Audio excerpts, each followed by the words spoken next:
BBOR, Black Box Online Radio, coming to you from West Virginia. And yes, today we are discussing the Zodiac Killer again. We are continuing onward with our discussion about Gareth Penn and his book, Time 17. And as you'll see, this is part of a multi-part series that we've been doing on Gareth Penn and his suspect, Michael Henry O'Hare, otherwise known as MHOH. Now, in this part of the book, we have covered a few things about the Riverside killing. We've covered a few things about Gareth Penn and the Radiant Theory. But what I would say with this one is, while I showed a lot of appreciation for Gareth Penn's book in the last one in part 3, in this one, I have to admit that it seems like he's really trying to force this particular theory. He's trying to gain lots of attention to the possibility that not only are we dealing with a mathematician, someone who has a lot of mathematical understanding, and that there are mathematical clues hidden in all of the Zodiac pieces of activity. Not just the letters and the ciphers and drawings, but everything that the Zodiac does has some mathematical significance. That's what I would say the thesis statement to the Gareth Penn theory is, other than the statement that Michael O'Hare is the most likely Zodiac killer suspect. Well, where do we go from there? A lot of people have some questions about Lake Berryessa. And one of the reasons why is because Lake Berryessa is quite different than the other incidents in Zodiac activity. For example, you have the Zodiac attacking the victims during the daytime at Lake Herman Road, Blue Rock Springs, and the Paul Stein incident in Presidio Heights. The Zodiac operated after dark, at night, and Lake Berryessa is during the daytime. The only time that the victims were stabbed, and then this goes on to be the only time in Zodiac activity that the perpetrator was wearing the hooded mask with the Zodiac symbol on the front. Now, Gareth Penn has provided a reason for that, about why that incident is different. The book is called Time 17, right? And he says this is because the Zodiac wanted to stab his victims to draw attention to the number 17 by stabbing the victims 17 times. And that, like many people, though, sort of saying the lines about I escaped from Deer Lodge Prison in Montana, that is mostly done to get the victims to follow along. Gareth Penn is saying that is not genuine. Of course, he doesn't think that Michael O'Hare was in Deer Lodge Prison in Montana. But there could be some mathematical significance, so we would learn about that later on. But the first thing is, Lake Berryessa was a stabbing, to stab the victims 17 times, to really draw attention to that number. Because this ties into some other things. When we have the book called Time 17, we talk very clearly about how the Zodiac wanted to draw attention to the word times, whether he says this word very frequently and out of place, and that times plus the number 17, if you can arrange it in Gareth Penn's mathematical way, using some of the tactics that he uses, Morse code, binary, and base 10, you'll get 9745, 9745, the age of Michael O'Hare in days on September 27th of 1969, meaning that Michael O'Hare would have been 9,745 days old on the day of the stabbing, that this was time 17. Like, this is the name of the Zodiac that's hidden in everything. So that is something that Gareth Penn has shared with us. I would say that it is somewhat intriguing. Do I feel that he's really stretching the truth with this one? A little bit. But there's something that Gareth Penn is going to do that is really going to stretch the truth in this part of the book that I can't even begin to possibly, even play devil's advocate for. I mean, why does it have to be so specific, though, that he has to stab the victims 17 times as opposed to some of the other things out there, like, why not shoot them 17 times? Well, I guess because Gareth Penn has given us the possibility that the Zodiac used 3 different types of firearms in 3 different incidents: a 22, a 38, and a 9mm, and then that can Like at 22 minutes, that's 10 o'clock minus 9, 9:38, or 9 p.m. minus 22 minutes is 8:38, and that we're supposed to draw attention to those things. So at Lake Berryessa, the Zodiac would have had to stab the victim, so we would think about the numbers and the firearms. I mean, this is how Gareth Penn's book is operating, saying that these hidden mathematical clues exist. Prior to this upload, I watched a video that somebody had sent me from Zodiac Killer Insights. It was about several months ago when we did our most recent upload on Gareth Penn, just prior to this series, that is. Last year on the channel, we did one called Zodiac Killer Gareth Penn Notes. And what we were saying is that really looking at Michael O'Hare as a suspect, and then the possibility of Gareth Penn becoming a suspect himself, as he talks about in the book Time 17. And somebody had sent me a video from Zodiac Killer Insights, the channel, and he showed some very valuable ways in which there are indeed mathematical signatures in the Zodiac's material.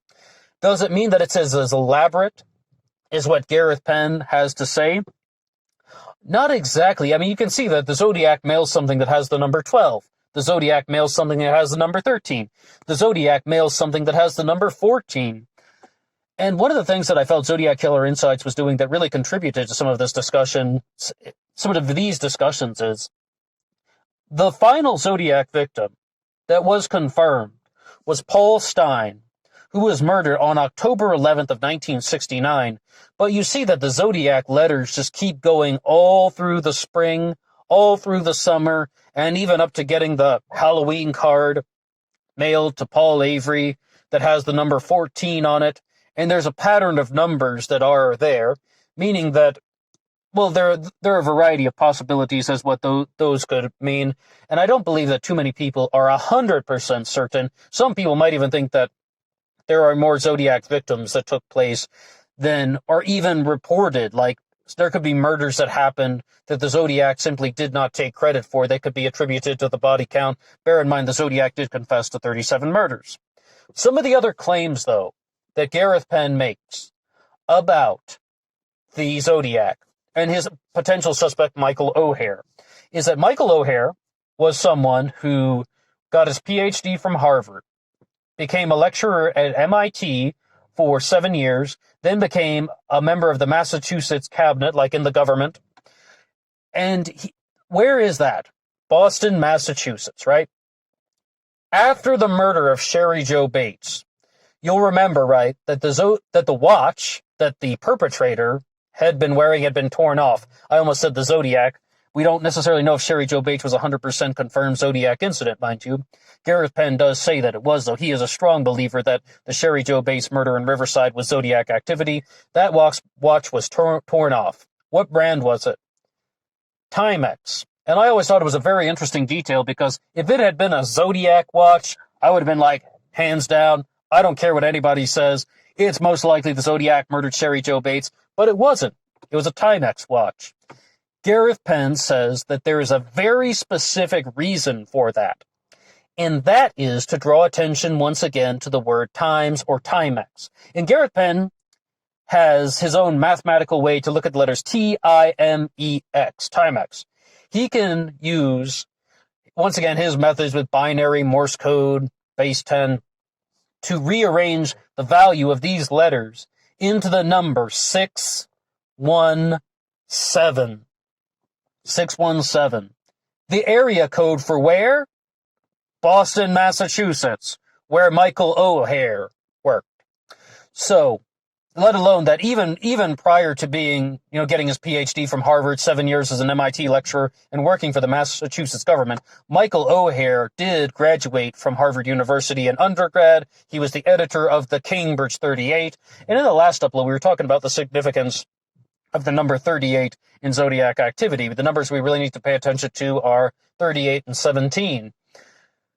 Now, I said that there was a big one that would really stretch the truth. And that's not even it there. I mean, if anything, I think that is very clever on Gareth Penn's part. And the book is remarkable. If anything, it's a remarkable book. It's an astounding book.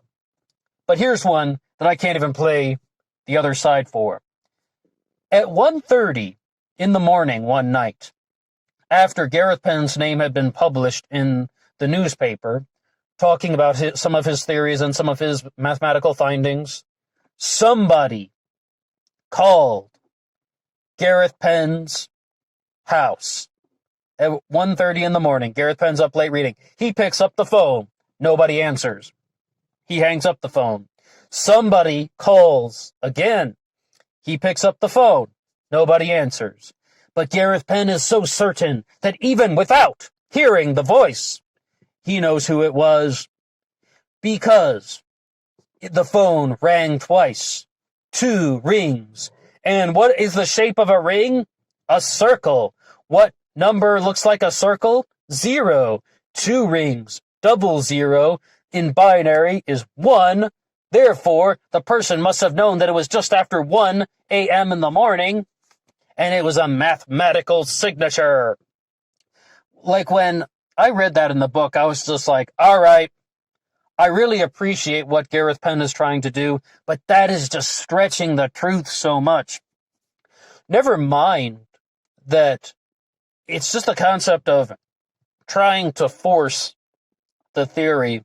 And if anything, I can even accept that Gareth Penn, as well as many other people who have looked into the Zodiac case, would say that there are mathematical signatures in this.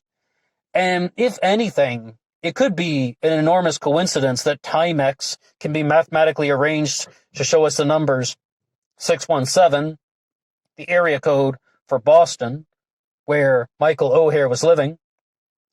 But, I mean, that I think is, something maybe we can talk a little bit about. The two things about the phone ringing twice, 2 rings, 2 circles, 2 zeros equals 1. It's after 1 a.m. I would say that's just like talking about hot air, more or less. That's almost like a filler line in the book. And I'm like, I'm sorry, Gareth Penn. I can't accept that. He does have an interesting detail, though, about the stabbing, because you have to admit, it's very bizarre that Lake Berryessa happened the way it did. Lake Herman Road, David Faraday and Betty Lou Jensen were both killed by gunshot. Blue Rock Springs, Darlene Ferrin was killed by gunshot, Mike Mageau was shot. Lake Berryessa is a stabbing with the killer wearing a hood that has the Zodiac symbol, writing the message on the car door. It's so different. And then the Paul Stein murder happened by gunshot, which is different in its own right. Absolutely different in its own way. But the thing is, though, I always like it when somebody can provide an explanation for why did this happen the way it did. And Gareth Penn has mentioned the things about the firearms and the other ones that we're supposed to look for mathematical clues, and that he stabbed the victim 17 times, 7 times for Brian Hartnell, 10 times for Cecilia Ann Shepard. And before you think that that's incorrect, another thing that Gareth Penn also talks about is the media surrounding the Zodiac killer and covering the cases and talking about Lake Berryessa just had conflicting reports about how many times they were stabbed. One of them was even saying that Cecilia Ann Shepard was stabbed 24 times. Most Zodiac sources would say that she was stabbed 10 times. And I don't know if that's a little bit more animosity, but anything, though, I would say that is a very sadistic killing. That was one point that I completely disagreed with Sharon Hagan, the profiler, psychological profiler. Normally, I do like a lot of the things that she has said about the Zodiac killer, but saying the Zodiac was not sadistic. When the Zodiac is stabbing the victims 17 times, and that's combined, mind you, but still, stabbing someone 7 times or 10 times, that sounds pretty sadistic to me. That really sounds like someone who is trying to make the stabbing painful, as opposed to the other incidents in Zodiac activity like Lake Herman Road and Blue Rock Springs and the Paul Stein killing, where they were shot, especially the Paul Stein murder, once he was shot kind of blindsided, more or less. But of course, there are many theories about what happened to Paul Stein as well. I do have to remark upon one line in the book about when Gareth Penn starts talking to somebody about a suspect, Michael O'Hare. And someone says that Michael O'Hare can't be the Zodiac killer because mass killers do not get married and do not have kids, and Michael O'Hare did. He had a family. And Gareth Penn simply just got up and left. Someone cannot be a mass murderer because they are married and they have children. What do we have to say about that?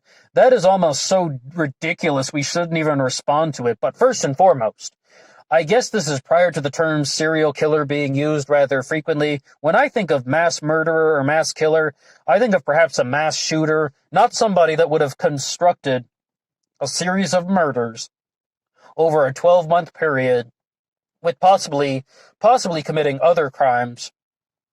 I mean, but the point is, serial killers can be married. Mass shooters can be married. Terrorists can be married and have children. Utterly ridiculous statement. And I don't know why somebody would say that. In the 1980s, mind you. Like, what would possess somebody to think that if somebody is married and that they cannot be a serial killer? Is there this thing that they're doing now? Still thinking that the Zodiac killer was a homosexual or something, that the forensic psychiatrist report came out that, nah, this has to be a gay man. I don't really know how those psychologists and psychiatrists were thinking back in the 1960s and 70s, but a lot of their stuff, I don't know how some of these people come up with this, that, you know, that if someone is married and has children, that they aren't going to be a serial killer or a mass shooter or any type of mass criminal ending human life. It's some crazy stuff, but I just wanted to remark upon that we aren't necessarily sure if we're dealing with one person in the Zodiac killer, kind of taking away the group murder theory and the Zodiac hoax theory. If we're dealing with one person, absolutely the Zodiac could have been married, and absolutely the Zodiac could have been single. I don't think that has any relevance on this case, based on our understanding of how serial killers operate these days. Well, since the dawn of time. It's just the media since the 1980s has probably shared a lot of information about this. But overall, I have to say that the sections that we're going through in this book from Gareth Penn just really do not come across as something that is very convincing. I mean, I thought that it was a big step when he was talking about the number of days in Michael O'Hare's age, 9,745, is equivalent to his mother's birth date, his mother's 38th birthday, which was on September 7th of 1945, 9745, and that all matches up, and I'm like, wow, that's something. I mean, like, if anything, it's like an amazing coincidence to note, or if it's just an amazing mathematical loop that has come full circle and connected. But once he starts talking about hearing this thing about the phone rang twice, that must be 2 O's for 2 zeros, and I think that that's trying way too hard to force his theory, or perhaps even giving too much credit to the Zodiac. How about that? How about saying that this guy is so intricate that he's going to leave mathematical signatures everywhere? How does Gareth Penn know that that was Michael O'Hare calling if he didn't talk to the person? End of discussion. How does he know that that's mathematically significant that someone called him at 1:30 in the morning? Bear in mind, they didn't call it 1 a.m. on the dot, and that was something else I was thinking about when I was reading it. I do like the thing about the Timex, like the word Timex being converted into numbers, giving you 617. Like I said, some of this book is impressive. Other parts of this book are filled with fluff, hot air, and, things that I wish weren't in there. That kind of almost just like, okay, now, I really get that you like playing around with numbers, Gareth, but that's really not bringing us any closer to the Zodiac's true identity. Well, what do you have to say about this? I would love to hear any comments that you would have in the comments section below. If you have anything to share, please drop something so we can talk about the Zodiac Killer a little bit more. And if you like this upload, you can hit the like button. And if you haven't subscribed yet, you're welcome to do so. But most importantly, let's discuss in the comments section below. Until next time.